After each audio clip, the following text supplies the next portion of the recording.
How do you get the spark back in your relationship after being together for so long? Stress and life just sort of gets in the way, and we stop being as excited to see each other. It's hard to laugh together like we used to, and there's just something missing between us. So, what do we do about this? Well, in today's episode, I'm addressing a Dear Katie submission on what do we do after being together for 20 years? How do we get that spark back, that excitement? What can it look like, and is it even realistic? So, go grab yourself a warm drink and let's dive in. Welcome to Relationship Reset, Reignite, Reconnect, Rebuild, the podcast for high-achieving couples who want to transform their relationship from surviving to thriving. I'm Katie Russler, a relationship coach and counselor with over 15 years of experience helping busy, overwhelmed couples rebuild connection, trust, and intimacy. If you've been together for years and feel stuck on autopilot, disconnected and frustrated by constant miscommunication, you're in the right place. Each week, we'll explore practical tools, relatable stories, and strategies to help you reignite the spark, rebuild your bond, and create the relationship you've always dreamed of. Because no matter how long you've been together, it's never too late to hit reset. Let's dive in. Okay, so here's the Dear Katie submission. Dear Katie, we've been together since 2005 and are happily married. With stress levels at their highest degree because of work, kids, aging parents, how do you keep a marriage happy and exciting after so many years? Especially when one of the partners feels okay with the monotony, but the other one not so much. Thanks so much, Seeking Excitement. Okay, Seeking Excitement. So 20 years. First of all, let's just congratulate that. That's some serious relationship longevity, right? But here's the issue. Life is busy. And while one partner is feeling just fine with the routine, you sound like you're craving something more. So what do you do when one of you's comfortable with the monotony and probably just likes the stability of knowing what's coming next, even if it's not going to be something exciting? But the other one is searching for excitement, novelty, just something that gives that spark back. How do you keep a marriage happy and exciting after all these years? This is a great question and is one we really need to address. So let's dive into this. First of all, let's talk about stability. It really is a beautiful thing, right? Like we want to feel stable with our partner. We want to feel secure. The trust, the routine, these things can really work for us. But here's where things can get really tricky. Sometimes stability can feel a little bit boring, right? Yeah, I said it. It's boring. It's absolutely boring.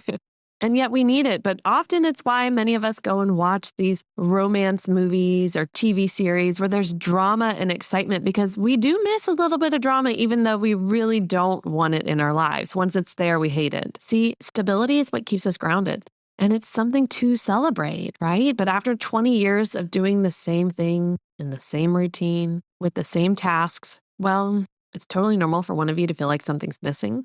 I get that. The issue is your partner is okay with the monotony. They might not even see it as a problem. They see it as a comfort. It feels safe. It feels predictable. It feels familiar. But for you, this predictability starts to feel a bit like a rut, right? Like we're just kind of stuck. This is our way of being. Yay, we're happily married, but what's next? Where's the excitement going to come from? And you want to break free from that cycle. Wanting excitement or change doesn't mean you're dissatisfied with your partner. Often we get that mixed up and we think, well, I'm just not happy in this relationship. I'm not satisfied with my partner. And it doesn't mean your relationship's in trouble. It just means that the relationship, like everything else in life, can benefit from a little bit of growth, right? And you know how I like to work? It can benefit from a rebuild, some newness, a little spark. So it's really about balance. How can you have both? And what will it look or feel like? Now, if you want more excitement and your partner is perfectly fine with how things are, here's what could happen if you don't address it.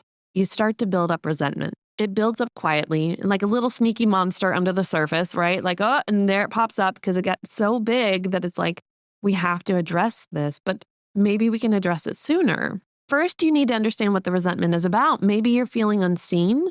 Or like your emotional needs aren't being met, you're developing and changing, and maybe there are some things that you're wanting more of from the relationship or from your partner. And for your partner who's okay with the routine, they may not even realize there's a need for change because it's not been talked about. They're probably thinking like, yeah, everything's fine. We're happy. We've been together for 20 years.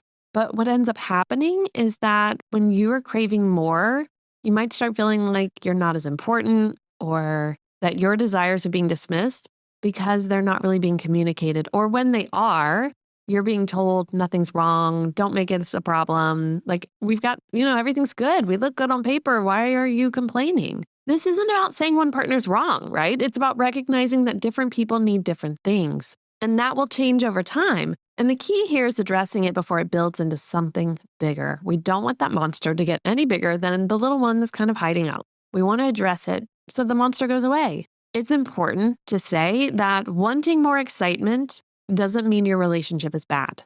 Again, when we think our relationship needs change, we think there's a problem. We think that someone's failing or not doing enough. This is about an evolution. It's about growth. It's about wanting more with what you have, right? If we plant the seed, it grows. We see the plant. Then we just put it into a room with very little light and maybe we water it occasionally. It's not going to grow as big. It's probably going to die. So if we put that plant back in the sunlight, we fertilize it, we give it water, we're giving it nurturance and intention, it grows, it blossoms. That's what you're asking for. So just because your relationship might feel healthy in the sense of we're happy, we've been together for 20 years, like we work together, it doesn't mean it can't use a little fertilizer. Yeah? And maybe a few new experiences to help it thrive. Like this is good. So let's say you're ready to bring this up to your partner again. Like, you're like, okay, we need to really address this because it's really bothering me. How do you have that conversation without making them feel like something's wrong with the relationship or they're failing? First of all, be curious, not confrontational. Instead of saying, I'm bored or I'm not enjoying this, I just wish there was more excitement between us, you can ask, how do you feel about us right now? Do you think we're growing together? This shifts the conversation from being about a problem, I'm not excited enough, I feel like we're not having, enough laughter or fire, or, something new between us, into let's get curious and talk about these things. It's not accusing anyone of anything. We just want to see what each other's needs are. Then when you express how you feel, make sure it's coming from a place of wanting more connection, not dissatisfaction, right? I'm really bored and I feel like you're not wanting to do anything fun anymore. Okay, we're not going to say that. We're going to use I statements like, I feel like we've fallen into a bit of a routine and I really miss the excitement we used to have. This isn't about blaming them, okay? So that's key. If you notice they start to get defensive, just call that out. I'm not blaming you. This is life. This is normal. I'm just sharing my experience and opening the door for us to have a deeper conversation about it. And just be patient. If your partner is content with the way things are, they might need a little time to process. Don't expect them to change overnight. Don't expect for them to like the change. This is about starting a conversation that continues over time. It's not a one-time fix. So you are literally planting new seeds in your relationship plant by having these conversations and saying, I'd like these seeds to grow too. And here's how we can do it together. Okay, now let's say you've had the conversation, you've opened up the discussion about, how can we bring a little more excitement and energy back to our relationship? It's good that we have stability. I love the stability. And I'd like a little fun too. Let me share with you some fun and creative ways you and your partner can start to bring back that spark and excitement. And I'm going to tell you, these don't have to be huge gestures or expensive getaways. It's really about doing little things to reconnect and add some spontaneity into your life together.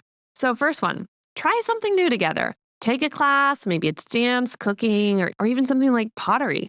Doing something new together gets you out of your comfort zone and reignites that sense of adventure. Now, here's the thing. If your partner likes to be comfortable, they may not like getting out of their comfort zone, right? And so you just need to say to them, hey, this is part of the problem. We're so in our comfort zone that the idea of doing something new or uncomfortable where we don't really know what's going to happen next is stopping us from having the growth and the excitement we need to have. So maybe we start small, but we need to start doing some things outside of our comfort zone and try some new things and be comfortable. Just like in the beginning of our relationship, we go on dates, we try new things, like we can bring that back.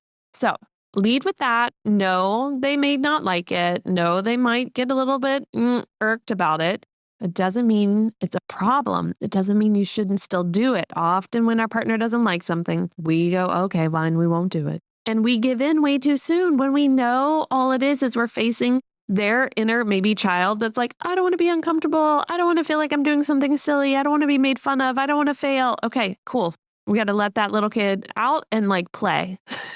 and realize that failing can be a good thing and it can be funny and we can laugh together and be silly and it not have to be so serious in life. Maybe that's what you say too. Hey, life's serious enough. Let's go do something funny and silly where we like make total mistakes the whole time and we can just laugh together. We need that. Okay. Second thing, revisit old hobbies. I often ask couples, what are the things you used to love doing together? And from there, we start to build up sort of a plan for what some connection time will look like, right? Maybe it was hiking, painting, playing board games, going to concerts. Try revisiting that and see if that still feels as exciting as it used to. Maybe it was going out to new restaurants or learning about wine together, whatever it might be, revisit those old hobbies. It's a really simple way to bring back the connection and some nostalgia.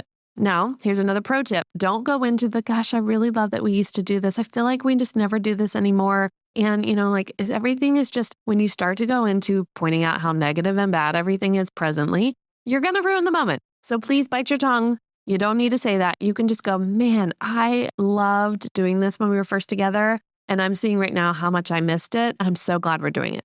Right? That's it. Period. Okay. Number 3.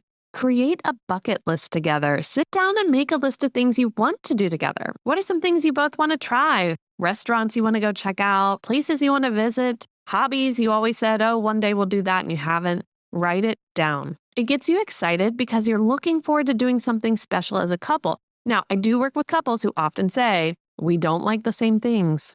It's hard for us to get excited. But I tell you, when I sit with them, it's rare that I can't find at least 2 things that they can do together that they're both like, I would like that. That would be fun. So if you need to go do a search of creative ideas of things to do as a couple, to get ideas, go for it. But at the end of the day, there is something the 2 of you will want to do together and have fun doing. Okay, number 4, switch up your date nights. If you're stuck in the same dinner movie, dinner talking routine, right, where it usually ends up in arguing or looking at our phones or we don't have anything else to talk about anymore, switch it up. Plan an unexpected adventure. Go on a midnight picnic. If you got kids, maybe you can't do that. Spend your date night going for a swim somewhere or climbing at the local gym. Drive to a new part of town and just check it out and walk around. It doesn't have to be complicated. Just something out of the ordinary. Again, bringing in something new and spontaneous and exciting is good. And if you are the one who likes to know, if you're like, no, I like to know what we're doing and where we're going, that piece of you is part of that feeling we're stuck in a rut of monotony. Be willing to break out of that. Be willing to break out of the shell of needing to know everything. Allow for some spontaneity, some excitement. Who knows what the day or night will bring? And I always say this, date nights can switch from date nights to date mornings, date lunches. Break it up. We're tired at night. Why are we always doing date nights? I know we have to go to work, but come on. I think half the battle is we're so exhausted and we're talked out by the end of the day that it's I don't know. And we just stare at each other. So switch it up. Okay. Number 5 and last one, unplug for a weekend. Sometimes the best way to reignite that intimacy and excitement is to turn off your phones, leave your emails behind, and just focus on each other. Spend a weekend doing absolutely nothing but enjoying each other's company. That's hard when you've got kids, so you really have to strategically plan this. But when you can do it, it's amazing. You just feel this weight lifted off your shoulders. And it will help you feel more connected. All of a sudden, you're making dinner together and you're going for a walk because you can. And you don't need to tell anybody when you'll be back or, hey, let me check in on this or that. You just go.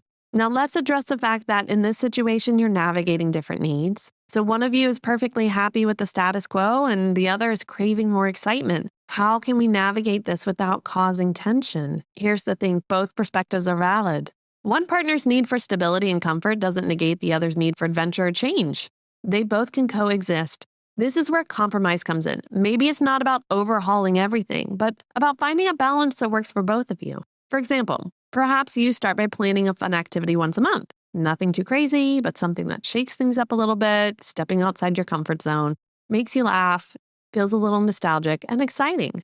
Or maybe it's as simple as being more intentional about connecting on a deeper level each day. Taking 5 to 10 minutes when the kids are finally in their rooms asleep, that you sit down, put the phones away, don't grab the TV remote, and just be present with each other. Ask questions you would like you were talking to your best friend. Sometimes we just need to make that time for each other too. Remember, the goal isn't to force change on anyone. It's about finding ways to enrich your relationship. Add that fertilizer, right? We're going to build that plant back up but you need to honor both partners' needs. So it's about having your partner understand there's not anything necessarily wrong. It's that your needs have changed a bit and you'd like to have a little more excitement, which will mean them getting a little uncomfortable, but it can just be once a month. And it can be something that over time they start looking forward to. You never know.